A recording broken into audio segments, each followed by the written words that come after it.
काफ़ी सुधार घाटी की परिस्थिति में हुआ है। लॉ एंड ऑर्डर बहुत कंटेन हुआ है। लॉ एंड ऑर्डर की सिचुएशन पर बहुत अच्छा काबू पाया गया है।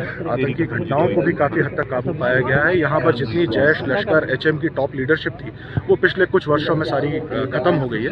उनके द्वारा प्रयास किए जाते हैं, लेकिन क्योंकि उनकी नेटवर्क ध्वस्त किया गया है तो उनके रिक्रूटमेंट पर भी इसका असर पड़ा। जो हमारे शहीदों के परिवारजन हैं वो हमारे अपने परिवार हैं। हम उनको नमन करते हैं, प्रणाम करते हैं और आश्वस्त करते हैं कि सीआरपीएफ ही नहीं, पूरा देश उनके साथ प्रत्येक परिस्थिति में खड़ा है। ये हमारे भाई जो देश के लिए शहीद हुए हैं, उनका बलिदान हम लोग सदियों याद रखेंगे। जिस परिवार के सदस्य जो बलिदान दिए हैं, उनकी आत्मा, उनकी शांति के लिए एक बार वो फिर थोड़ा सा प्रयास करें, शांति सद्भावना दें और अपने आप को मजबूत रखें।